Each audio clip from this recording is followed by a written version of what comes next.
Já está. Isso. Começa. Boa tarde a todos. Vamos arrancar, que é para não atrasar a sessão de encerramento que vai ser já de seguida. Muito obrigada por estarem aqui nesta conversa familiar, como se pode ver. O meu nome é Teresa Rebelo Pinto, sou embaixadora do pilar Revigora-te, que está associado ao sono como um dos pilares essenciais do autocuidado. Sou psicóloga especializada em sono e fundadora da primeira clínica em Portugal ligada à saúde mental e ao sono. Tenho aqui o prazer e a honra de ter convidado a minha querida tia Margarida Rebelo Pinto, que em princípio dispensa apresentações, mas que lançou recentemente o seu último romance e que aceitou desde logo o convite para vir aqui partilhar o palco comigo, com o apoio da Valdesper Noite, a quem desde já muito agradecemos o apoio para fazermos este pequeno momento que vamos partilhar convosco.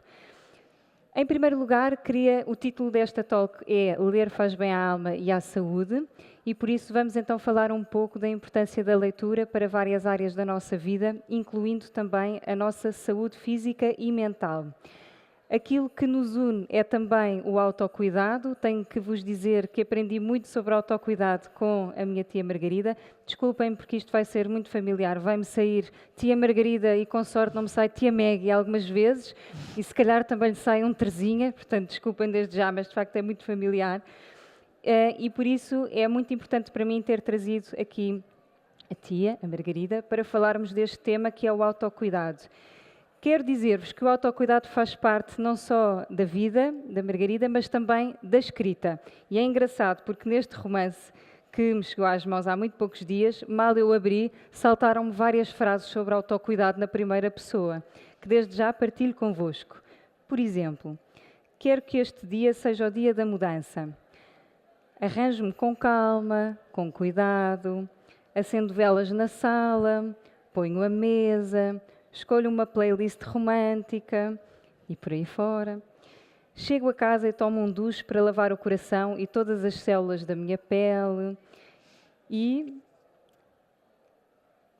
mesmo que a ciência nos ajude a chegar aos 100 anos, estamos em contagem decrescente. Por isso é importante mimarmos aqueles que amamos enquanto cá andamos, incluindo nós próprios. E por isso não há dúvida de que, para falar de leitura, como é evidente, eu tinha que trazer a Margarida Rebelo Pinto para esta pequena conversa. Queria começar então por perguntar se a tia quer partilhar connosco algumas histórias sobre a importância da leitura na sua vida e na vida dos seus leitores. Então, em primeiro lugar, muito obrigada pelo convite. É a primeira vez que estamos a ter assim uma conversa a ser em privado, não é? Temos conversas muito sérias, praticamente desde que começaste a pensar, com 4 ou 5 anos, já eras uma bela cabeça. Agradeço-te muito pelo convite. Estavas-me a perguntar histórias como a leitura às duas pessoas. Bem, em primeiro lugar, a leitura ajudou-me a mim, porque eu, quando tinha 8 anos, tive uma febre reumática, já sabia ler, e fiquei um verão inteiro sem poder brincar. Fiquei 2 meses na cama e depois fiquei esse verão sem poder brincar e tinha algumas limitações físicas e, portanto, encontrei muita companhia nos livros, encontrei muito alento, encontrei esperança, encontrei sonho e os livros foram mesmo importantes para mim nessa fase, ainda criança, mesmo antes de decidir que ia ser escritora. Pois também foi muito cedo. Também foi para aí aos 12, 13 anos decidi que ia ser escritora, mas antes de decidir ser escritora já era apaixonada pelos livros. E há uma história engraçada. Eu reconstruí uma coleção de livros antigos que encontrei num baú, numa casa de família, estavam todos desfeitos, eram para aí 12 ou 14 livros e estavam com as folhas todas rasgadas. Eram livros do meu pai e dos meus tios, estavam assinados com datas que agora nos vão parecer estranhas, 1941, 1943. E eu fiz a reconstrução de todos aqueles livros e lembro perfeitamente de ter pedido à minha mãe para me comprar fita cola e uma tesoura para eu reconstruir essa coleção. Portanto, a minha ligação com os livros sempre foi muito forte. Depois, mais tarde, quando iniciei o meu trabalho como escritora, a coisa mais gratificante do meu trabalho como escritor é poder falar com os meus leitores, é perceber até que ponto os meus livros tocam os meus leitores e lhes fazem companhia e os ajudam a pensar ou ajudam a resolver algum problema que eles tenham ou lhes dão respostas através da ficção de questões que eles têm. Mas há duas histórias, uma é particularmente impressionante, eu vou contar no fim. A primeira história é uma senhora que eu não fixei o nome, que se cruzou comigo no corredor dos detergentes do Continente, entre o Preste e o Omo, eram 10h15 da manhã, e era uma senhora mais velha do que eu, isto foi sensivelmente há uns 20 anos, e ela disse: Margarida, gosto tanto de si, deixe-me dar-lhe um beijinho e um abraço. O meu marido esteve num internamento prolongado no IPO, tinha todos os seus livros na mesa de cabeceira e quando eu me ia embora, com muita pena de o deixar sozinho, ele dizia: não fiques triste porque a Margarida vai ficar aqui comigo. E eu, que sou de lágrima fácil, como devem imaginar, comecei logo a chorar ao ouvir a senhora, não é? Porque não estava nada à espera daquilo e foi mesmo um momento gratificante. Outra história que eu tenho é uma história ainda mais impressionante, é a história de uma miúda que tinha 30 anos, que era minha leitora e que era da Ilha da Madeira, e um dia fui lá e assinei. Ela tinha muitos livros, veio à ação de autógrafos com muitos livros. Tinha a minha obra completa e eu assinei para a Débora com um beijinho, tirei uma fotografia com ela e um ano depois recebi uma mensagem de uma amiga dela no Facebook a dizer que ela tinha sofrido um choque anafilático depois de um tratamento de quimioterapia e tinha entrado em coma. E que os médicos tinham dito aos pais para a incentivarem com coisas com as quais ela tivesse ligação emocional. E ela adorava um dos meus romances, que é o Português Suave, e a mãe começou-lhe a ler o Português Suave. E ela começou a reagir depois de ouvir a mãe a ler-lhe. Ela era apaixonada por aquele livro e era apaixonada pela vida.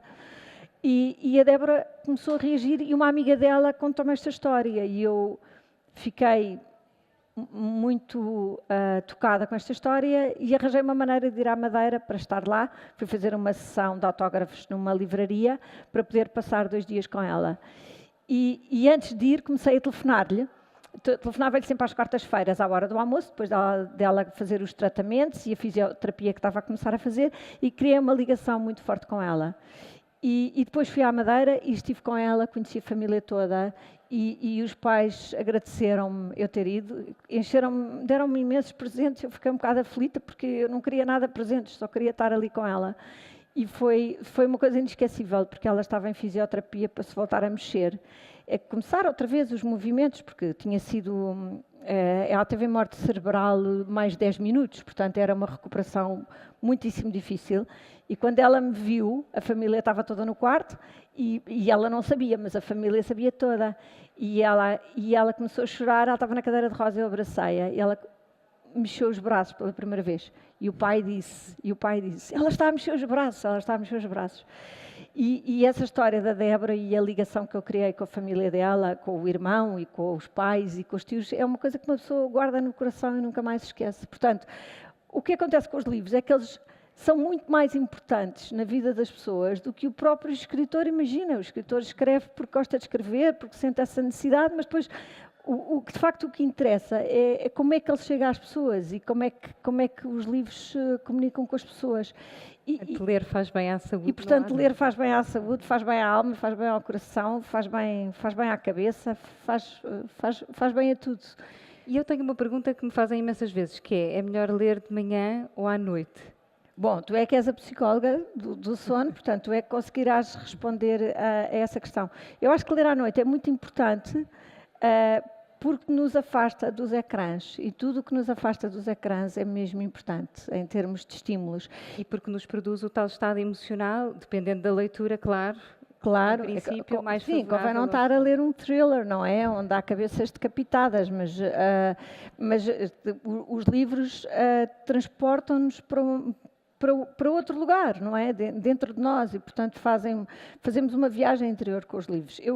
Eu gosto de ler de manhã aos fins de semana quando não estou a escrever, mas gosto muito de ler à noite. Eu acho que o hábito de ler à noite, mesmo que sejam só 3 páginas, e mesmo as pessoas que pensam assim, eu vou ler, não vou ler porque vou adormecer. Não, é mesmo bom ler e adormecer com o livro, não é? Porque eu acredito mesmo que é muito importante a última coisa que nós pensamos antes de adormecer, e é muito importante o primeiro pensamento que temos quando acordamos. Queríamos falar também um pouco sobre isso, porque estamos a falar de leitura, mas não se resume só à leitura de livros ou à audição dos audiobooks, mais recentemente, ou dos podcasts. Queria falar também um bocadinho do que é a forma como nós lemos as nossas emoções, e relacionado com isso, que é, por vezes, a última coisa que pensamos não é muito agradável antes de ir dormir, e pegarmos no livro certo e lermos ali umas frases certeiras, pode ajudar-nos então a chegar a um estado mais propenso ao sono. Como é que nós podemos escolher o melhor para ler de manhã e o melhor para ler à noite? O que é a diferença também entre ler e escrever? Porque fala-se muito da importância de escrever. Eu acho que a escolha de livros é uma coisa muito intuitiva. Eu compro livros, quando vou a uma livraria, abro vários livros. E se eu gostar de 1 ou 2 parágrafos, compro o livro. Pronto, é assim que eu faço. Mas eu acredito também muito na recomendação de livros. Nós termos a empatia dentro de nós, de quando lemos um livro, pensarmos a quem é que esse livro pode ser útil, quem é que esse livro pode ajudar. E oferecermos, eu acho que o melhor presente que se pode dar, depois do tempo que dedicamos àqueles que amamos, não é? Porque o tempo que damos àqueles também é uma forma de generosidade, é oferecer livros. E é importante, eu acho que todas as pessoas todos nós temos uma coleção que são os livros da nossa vida. Se nós pegarmos nessa coleção, eu tenho o Príncipezinho, tenho o Siddhartha do Hermann Hesse, tenho as Noites Brancas do Dostoiévski, tenho o Meu Pé de Laranja Lima, do José Mário de Vasconcelos. Os livros que nós mais gostamos, se nós dermos esse livro, por uma razão qualquer, a uma pessoa qualquer, num momento determinado da vida dela, que a irá ajudar, essa pessoa nunca mais vai esquecer. Porque eu acho que o livro também é um amigo, não é? Um livro é uma companhia. Como o senhor que esteve internado no IPO.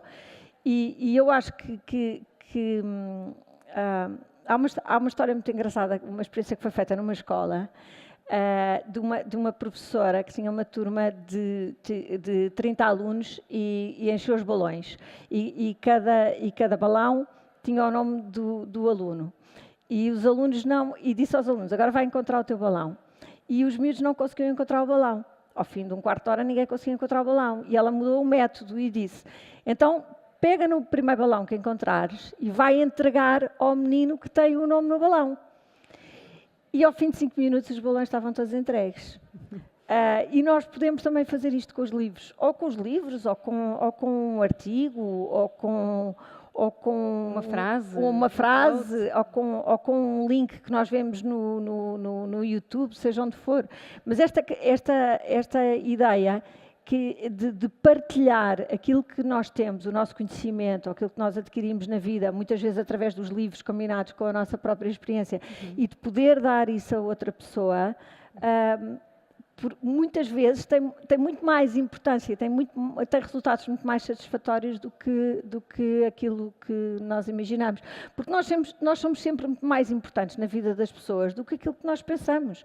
Nós pensamos que às vezes não somos muito importantes e depois, uns anos depois, nós encontramos uma pessoa e ela diz aquela frase, aquele artigo, aquele livro ajudou-me a avançar na vida. E por isso eu vejo sempre os livros como um objeto de partilha entre pessoas. Quando as pessoas vêm às sessões de autógrafos e trazem os livros muito manuseados e muito, já um bocado gastos e um bocado vividos, eu fico muito contente, porque eu percebo ou muito sublinhados. Em vida, não é? Aquele livro passou pela mão de várias pessoas, um livro passa pela mão mais ou menos entre 3 e 5 pessoas, mas eu gostava, exceto nas bibliotecas, que eu espero que passe por muito mais, mas eu gostava que passasse por mais pessoas e que os livros também fossem um meio das pessoas partilharem conhecimento e, de certa forma, e bem-estar.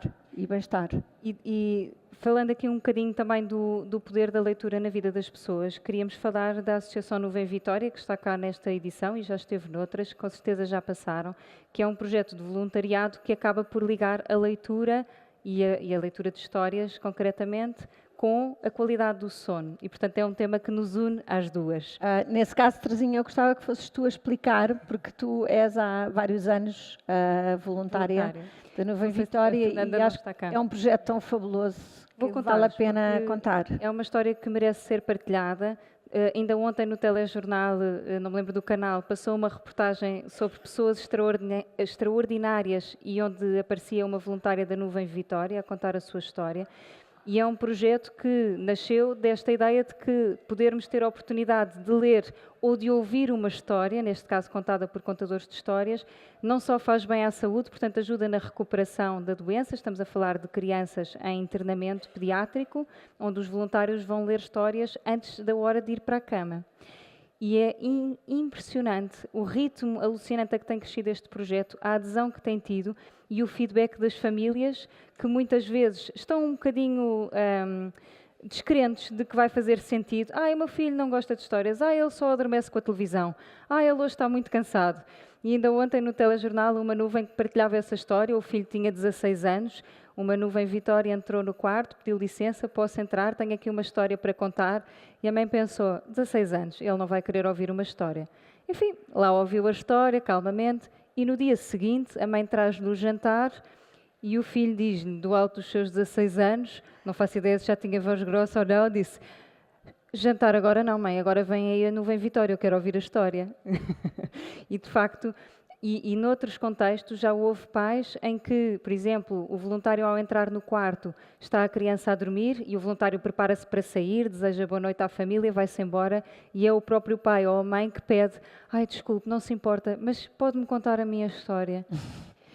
E, portanto, o poder da leitura ou da partilha de histórias, e acho que foi esse, no fundo, o objetivo desta conversa, foi relembrar-nos de que partilharmos hoje em dia uma mensagem, um WhatsApp, verbalizarmos aquilo que estamos a sentir pode ser uma ótima forma não só de fazer chegar ao outro uma mensagem que vai ser impactante, mas que também vai ter impacto em nós. Partilho um outro exemplo.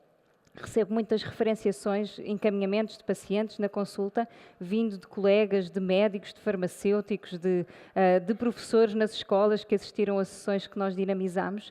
E eu faço questão, sempre que alguém me chega à consulta e me diz eu venho cá porque fui encaminhado por pessoa tal, eu pego no telefone e mando uma mensagem a essa pessoa e digo, recebi aqui pessoa tal por tua referência, muito obrigada. E são coisas simples que têm a ver com ler, com escrever, com interiorizarmos aquilo que sentimos, partilharmos uns com os outros e que fazem toda a diferença no nosso dia-a-dia. A Marguerite Yourcenar, a escritora, dizia uma coisa maravilhosa. Ela dizia, a palavra escrita ensinou-me a ouvir a voz humana. Porque quando está escrito, fica escrito. E um livro é eterno. Eu espero que os meus livros daqui a 200 ou 300 anos ainda estejam cá, em formato de papel. Já estavam antes da internet, continuarão durante a internet.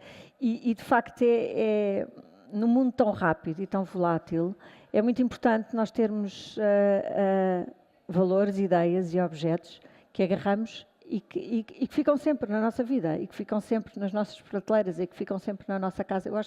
Eu acho que hoje em dia isso é mais importante do que nunca, podermos guardar as coisas. Vou lançar aqui uma pergunta, porque eu sei que a tia escreve tudo à mão. Eu também sou adita de escrever à mão, gozam bastante comigo, chamam-me a vozinha lá em casa, mas eu gosto mesmo. E de facto sabemos que em termos neurológicos, escrever à mão não é a mesma coisa do que escrever no computador. E às vezes perdemos isso e é bom recordar. Quem é que costuma escrever e ler o que escreveu? Escrever pensamentos, escrever... bastantes pessoas. Muita gente. Boa. Este é um convite que vos faço, porque estamos a falar de autocuidado e, portanto, pormos no papel aquilo que são os nossos pensamentos, bons ou maus, vai ter um impacto muito importante, não só para depois, mais tarde, podermos ler o que foi escrito por nós, que também tem um impacto, enfim, não sendo escritores, mas tem um impacto muito importante na vida de cada um. E façam essa experiência durante alguns dias, escrevam antes de ir para a cama uma avaliação do dia, um pequeno exercício de gratidão, algo que querem lembrar-se para os próximos dias e vão fazendo este exercício, sobretudo quando estiverem mais em baixo. E se algum dia vos parecer bem, partilhem isso com outra pessoa, porque de facto lermos também o que vai na alma uns dos outros pode ser muito... E também é muito importante fazer quando fazemos uma checklist e depois pomos o ok, não é? O check. Isso também é muito gratificante, porque eu acho que a palavra escrita dá uma corporização da realização, dá uma corporização do objetivo e depois dá uma corporização da realização. E os exercícios de gratidão, sejam mentais ou sejam escritos, eu acho que são, para adormecer, são espetaculares. Fazer a lista da gratidão. Não é? Eu faço uma lista que é as pessoas de quem eu gosto e que gostam de mim, porquê? Claro, começo pela família, não é? Como é evidente. E depois vou por ali fora e depois nunca mais acabo. E depois, antes de acabar, já adormeci. E depois, no dia a seguir, faço com outras pessoas e a lista vai sempre aumentando. A tia participou aqui numa campanha recentemente que é o Dormir Bem é Top, que é a campanha deste ano da Clínica Teresa Rebelo Pinto para promover uma boa relação com o sono. E disse uma coisa, a campanha baseia-se em testemunhos para que as pessoas percam este tabu de assumir como eu sou defensor do sono, eu protejo o meu sono e, portanto, sim, recuso convites porque preciso de ir dormir, não há vergonha nenhuma nisso. E a tia disse uma coisa muito gira na sua entrevista, disse, eu só consegui escrever tantos livros porque durmo mesmo muito bem. E de facto eu penso que esta ideia de nós sermos capazes de alcançar todo o nosso potencial relacionado com o autocuidado e neste caso o cuidado com o sono é muito importante. Que outras áreas do autocuidado é que valoriza mais, para além do sono? Assim, dos outros pilares? O desporto variado e uma área muito importante na minha vida que é a meditação. E que faço muitas vezes exercícios de meditação, mesmo antes. A meditação é espetacular, porque a meditação dá para tudo e não tem efeitos secundários. Portanto, se uma pessoa se quiser focar e fazer uma meditação para estar mais focada e para trabalhar melhor e conseguir levar o seu dia com calma até ao fim, há essa meditação. E depois há a meditação para o relaxamento, com exercícios de respiração, que também nos ajuda a acalmar e obviamente, a dormir melhor. Por isso, entre ler e meditar antes de dormir, eu faço uma coisa, depois faço a outra e adormeço muito rapidamente. Faço outras coisas que têm o meu autocuidado. Fazer todos os dias qualquer coisa que me dê conforto. O conforto não vem dos sentimentos, o conforto vem das sensações. Uma pessoa estar quentinha, uma pessoa beber um chá quentinho, ou no verão comer um gelado, ou estar com alguém de quem gosta, nem que seja 5 minutos, ou dizer a alguém de quem gostamos dessa pessoa. Todos os dias um ato consciente de conforto, que me traga conforto e que me traga bem-estar. Isso ajudou naquela transição, vou partilhar agora uma história que eu não sei se as pessoas sabem, que é quando a tia quis ser escritora e a sua professora de português achava que era melhor não. Não acreditou muito. O que é que a ajudou também a ultrapassar assim, esses desafios ao longo do tempo? Eu acho que quando uma pessoa gosta muito de fazer uma coisa, tem paixão naquilo que faz, não deve desistir e deve levar as coisas até ao fim, deve acreditar que vai conseguir. Eu acho que nós precisamos mesmo de sonhos para avançar, não é? Como dizia o António Judeão, o sonho comanda a vida, cada vez que o homem sonha, o mundo pula e avança como uma bola colorida entre as mãos de uma criança. E nós devemos mesmo acreditar nos nossos sonhos e segui-los até ao fim. E se há alguma fase da vida esse sonho não está a resultar, nós devemos mudar de sonho e não desistir dos sonhos. Passar para outro sonho. Essa história é muito engraçada porque era a minha professora de liceu que disse que eu tinha excesso de imaginação, depois de eu ter feito uma redação com muitas vozes. Ela disse que eu tinha excesso de imaginação. Eu lembro-me que os meus pais na altura deu-me uma negativa, deu-me um 2 no segundo período. Fiquei um bocado atónita com aquilo, tinha sido sempre boa aluna de português. E os meus pais ficaram bastante irritados com aquela situação e eu também fiquei.